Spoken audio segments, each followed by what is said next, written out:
নমস্কার, জয় শ্রীকৃষ্ণ। আগস্ট মাসে 16 তারিখ জন্মাষ্টমী পড়েছে। 16 তারিখ শনিবার জন্মাষ্টমী পড়েছে। তো আমি জন্মাষ্টমী সম্বন্ধে কিছু বলবো। জন্মাষ্টমীটা সবথেকে বেশি পালন করা হয় নেপালে। নেপালের অধিকাংশ লোকই এই দিনে জন্মাষ্টমী পালন করে এবং ওদের একটা সরকারি ছুটির দিন, জানেন তো? আচ্ছা, যে কৃষ্ণ ঠাকুর কবে জন্মেছিলেন বলুন তো? আমরা তো সবাই তার জন্মদিন জন্মাষ্টমী পালন করি, কিন্তু তিনি জন্মেছিলেন কবে? 3228 খ্রিস্টপূর্বাব্দে। 3228 খ্রিস্টপূর্বাব্দে তিনি জন্মেছিলেন। আর ওনার প্রিয় রং কি জানেন তো? সেই রঙের জামা কাপড় পরবেন ওই দিনে, হলুদ রং। হলুদ রং কিন্তু কৃষ্ণের খুব মানে প্রিয় রং।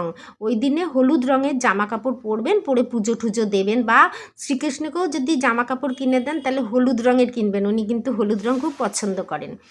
আর ওনার কিন্তু মানে সবথেকে প্রিয় সংখ্যা কি বলুন তো?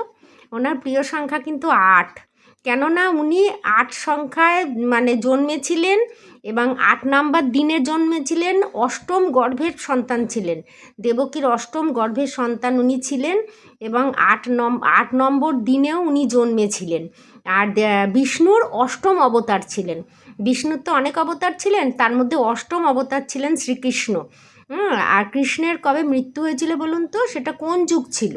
সেটা ছিল দ্রাপর যুগে শ্রীকৃষ্ণের মৃত্যু হয়েছিল।